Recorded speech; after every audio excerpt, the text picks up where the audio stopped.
अस्सलाम वालेकुम students. Again indole alkaloids का एक इम्पॉर्टेंट प्लांट कैथारंथस। कैथारंथस जो है इसको विनका प्लांट भी कहते हैं। विनका का मतलब ये है कि ऐसा प्लांट जिसका एंटी कैंसर एक्शन हो। विनका यानी कि वो कैंसर को किल करे। एपोसाइनेसी इसकी फैमिली है जो कि अगेन रेजरपीन की है, रवुल्फिया सरपेंटिना की है। एंड कैथारंथस रोजियस जो है इसको सदाबहार भी कहते हैं, पेरीविंकल भी कहते हैं। तो ये सदाबहार होता है बेसिकली। एंड इस ये प्लांट बिल्कुल एक छोटी सी हर्ब है। तो हर्ब होने की वजह से ये होल प्लांट जो है वो यूज़ होता है। एंड 40 to 80 सेंटीमीटर इसकी हाइट होती है। ये बेसिकली ऑर्नामेंटल प्लांट भी है। हमारे पाकिस्तान में बहुत ज़्यादा पाया जाता है एज ए ऑर्नामेंटल। लोगों ने घरों में, क्यारियों में अक्सर ये लगाया होता है। पिंक और वाइट कलर के इसके फ्लावर होते हैं। तो जो है ये एक एंटी कैंसर प्लांट है। डिस्कवरी क्या है कि इसको इलाय लिली के जो है उन्होंने डिस्कवर किया था। उन्होंने कुछ रैट्स में ऑब्जर्वेशन देखी थी कि बोन मैरो डिप्रेशन में इस प्लांट ने काफ़ी हेल्प की। तो वहाँ से इसको उन्होंने डिस्कवर किया। बेसिकली इसके अंदर बहुत इंपॉर्टेंट अल्कलॉइड्स पाए जाते हैं। हम इस प्लांट को होल प्लांट इसलिए यूज़ करते हैं क्योंकि इस होल प्लांट में से बहुत कम क्वांटिटी में ड्रग निकलती है, इसलिए इसको होल प्लांट करते हैं। और इसके सारे पार्ट में ड्रग प्रेजेंट होती है लेकिन होती बहुत कम क्वांटिटी में है।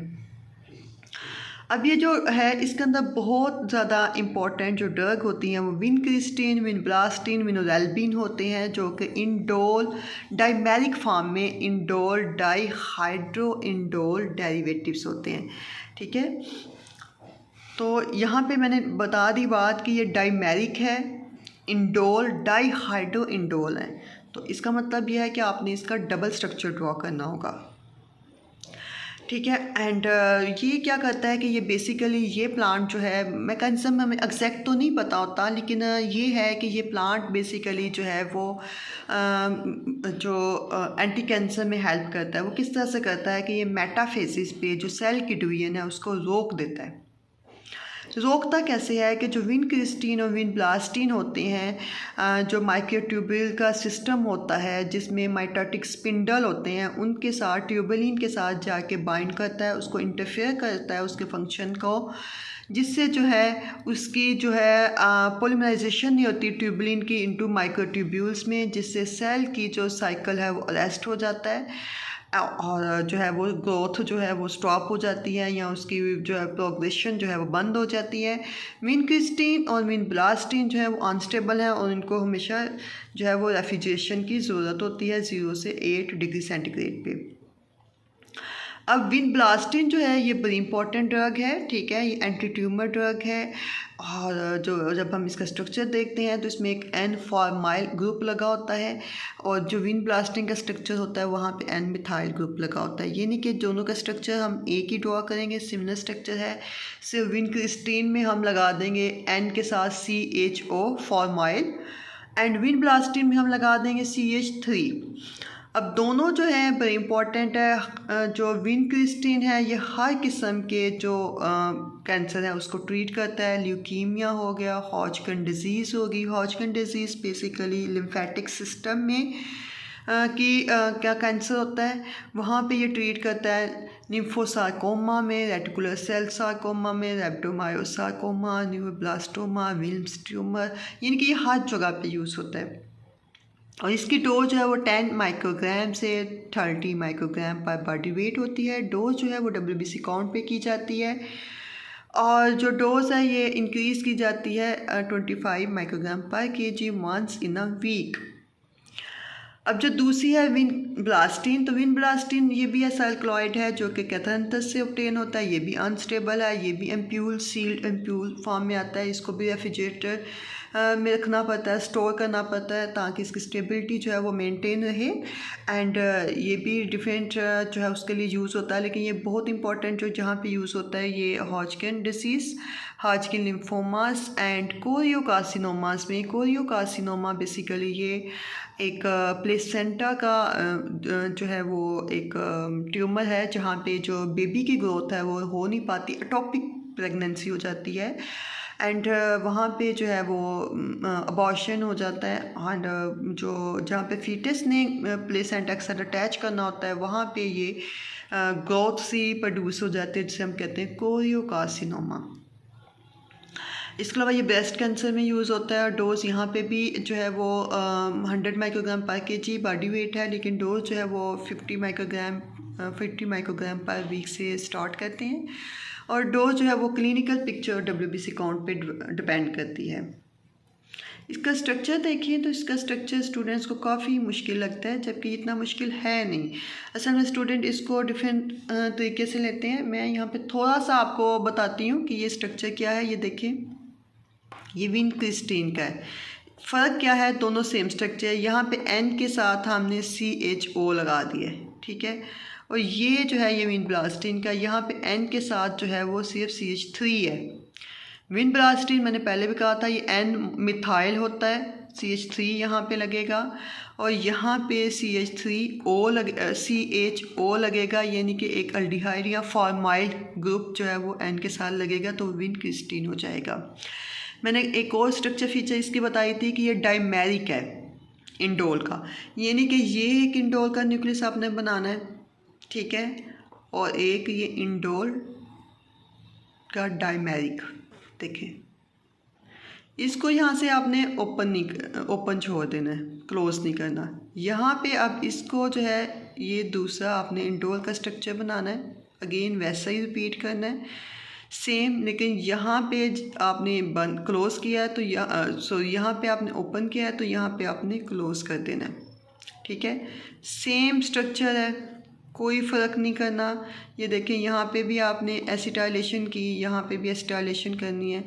इसके साथ साथ यहाँ पे हमने ये चीज़ अटैच कर दी थी, यहाँ पे हमने एसिटाइलेशन अटैच करनी है। यहाँ पे N के साथ H था, ये कंप्लीट स्ट्रक्चर नहीं था। यहाँ पे CH3O लगाया, यहाँ पे भी CH3O लगाना है हमने, यहाँ पे OH लगाना है। यहाँ पे हमने CH3O नहीं लगाना, यहाँ पे हमने CH जो है वो 3 और CH2 लगाना है, यानी कि C2H5 लगाना है। यहाँ पे C2H5 लगेगा, इथाइल लगेगा यहाँ पे। और यहाँ पे ये वाली जो यहाँ पे H लगाया, यहाँ पे तो हमने एक इंडोल बनाया, ये इंडोल का डाइमेरिक बनाया, ये इंडोल बनाया, ये इंडोल का डाइमेरिक बनाया। यहाँ पे क्लोज़ कर दिया, यहाँ पे ओपन रखा, सेम उसी तरह से। बस इसको हमने चूँकि इसके साथ अटैच कर दिया था तो हमने यहाँ पे एसिटाइलेशन जो है वो यहाँ पे नहीं की, तो ये यहाँ पे भी करनी है जैसे यहाँ पे की है, और यहाँ पे हमने अगेन एसिटाइलेशन करनी है। यहाँ पे हमने क्लोज़ कर देना है स्ट्रक्चर को, यहाँ पे हमने फॉर्माइल लगा देना है और सेम स्ट्रक्चर ये है। यहाँ पे हमने उसी तरह से सेम बनाना है, कोई फ़र्क नहीं करना। सिर्फ यहाँ पे CH3 लगा के आपने स्ट्रक्चर को क्लोज़ कर देना है, विनब्लास्टीन बन जाएगा। आई होप आपको समझ आ गई होगी। उसके बाद नक्स वोमिका, तो नक्स वोमिका जो है स्टिक नोस नक्स वोमिका होता है। ये ऐसा प्लांट है जिसकी आपके सिलेबस में एक ही फैमिली है, लोगिनिएसियाई का प्लांट है। इसको डॉग बटन भी कहते हैं, स्ट्रीट पॉइजन भी कहते हैं एंड डॉग किलर भी कहते हैं। ये एक पेस्टिसाइड में भी यूज़ होता है, आपने देखा होगा, नेचुरल पेस्टिसाइड है, रोडेंटिसाइड भी है बेसिकली। ये स्टिक नोज जो है वो बेसिकली ये अफ्रीका और श्रीलंका में पाया जाता है। इसके सीड्स यूज़ करते हैं, आपने अक्सर लैब में इसके सीड देखे होंगे, बटन शेप के होते हैं, बहुत हार्ड से होते हैं, ग्रेश ग्रीन कलर के सीड्स होते हैं इसके। अब जो इसके अंदर स्टिक नोज है वो एक ग्रीक वर्ड है जिसका मतलब होता है पॉइजनस प्लांट, और नक्स वोमिका मतलब है, ये दो लैटिन वर्ड पे है नक्स वोमिका। नक्स का मतलब नट्स यानी कि सीड, वोमिका का मतलब वॉमिटिंग। जब इसकी टॉक्सिटी होती है, जब इसको हम डॉग पॉइजन के तौर पे यूज़ करते हैं तो वो जो डॉग्स हैं वो वॉमिट करते हैं, या रूडेंट्स जो हैं वो इसको वॉमिट करते हैं, तो इसलिए इसको कहते हैं वॉमिटिंग। ठीक हो गया। नट्स ग्रीक वर्ड है, स्टिक नोज पॉइजनस प्लांट, और लेटन नक्स वोमिका दो लेटन वर्ड है। नक्स मतलब नट्स यानी कि सीड, वोमिका मीन्स वॉमिटिंग। इसके बटन शेप सीड्स होते हैं और ये स्ट्रीट में जो डॉग्स होते हैं उसको किल करने के लिए यूज़ होता है। इसको डॉग बटन कहते हैं। इसके अंदर बहुत टॉक्सिक अल्कलॉइड्स होते हैं और ये रूडेंट्स को भी किल करता है। ये प्लांट जो है ये स्मॉल ट्री है, 12 मीटर इसकी हाइट होती है। फ्रूट इसका बेरी होता है जिसके अंदर 3 to 5 सीड्स होते हैं। सीड्स को हम जो इसका पल्प है बिटर होता है उसको हम रिमूव करते हैं, वॉश करते हैं एंड देन इसको एक्सपोर्ट करते हैं। ड्रग जो है यूरोप में इंट्रोड्यूस की गई थी, लेकिन वह तब ये मेडिसिन में भी यूज़ होती थी एज ए पॉइजनस, लेकिन अब ये जो है इसकी मेडिसिनल वैल्यू बहुत कम रह चुकी है। ये रिसर्च पर्पस के लिए ये एनाटॉमिकल टूल के तौर पे यूज़ होती है। इसके अंदर 2 इंपॉर्टेंट अल्कलॉइड्स होते हैं जिसमें ब्लूसीन और स्ट्रिक्नीन बहुत इंपॉर्टेंट, लोगनीन भी है लेकिन स्ट्रिक्नीन एंड ब्लूसीन बहुत इंपॉर्टेंट है, जो कि और इसके अंदर अल्कलॉइड का कॉन्टेंट जो है वो 1.5 से 5% है। स्ट्रिक्नीन जो है वो 1/3 होती है टोटल अल्कलॉइड के। स्ट्रिक्नीन जो है ये होती कैसे है कि ये जो आपके पास डॉग बटन होता है, सीड होता है, सीड के जो सेंटर होता है जिसमें एंडोस्पर्मिक सेल्स होते हैं, थिक वॉल होती है, वहाँ पे स्ट्रिक्नीन प्रेजेंट होती है। और जहाँ पे थिन वॉल होती है, जो एपिडर्मस सेल होता है, जो सीड के बाहर वाला पोर्शन होता है बिल्कुल नियर टू पेरिफेरी, वहाँ पे ब्लूसीन प्रेजेंट होती है। दोनों ड्रग जो हैं ये नक्स वोमिका से ऑब्टेन की जाते हैं। हम इसको एक्सट्रैक्ट करते हैं विद सल्फ्यूरिक एसिड, सोल्यूशन को कंसनट्रेट करते हैं, उसके बाद प्रेसिपिटेट करते हैं, उसके बाद सेपरेट करते हैं, प्रेसिपिटेट करते हैं लाइम के साथ, फिर इसकी सेपरेशन करते हैं, प्यूरिफिकेशन करते हैं, रिक्रिस्टलाइजेशन करते हैं।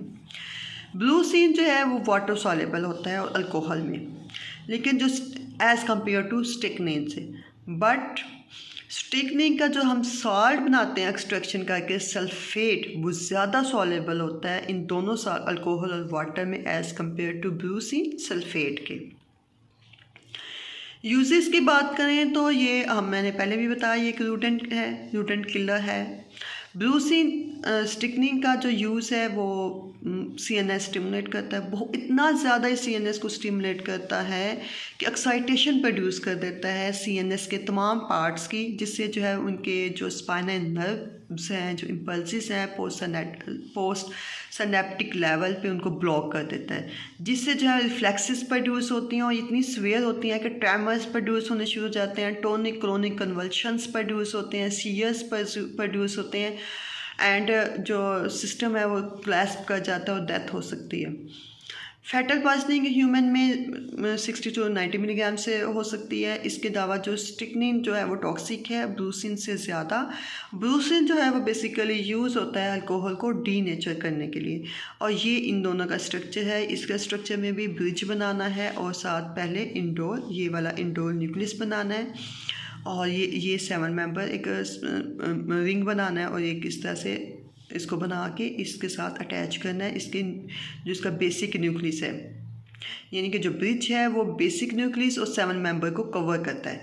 ठीक है, तो ये है स्ट्रक्चर नक्स वोमिका का। मिलते हैं इंशाल्लाह अगली वीडियो में। अल्लाह हाफिज़।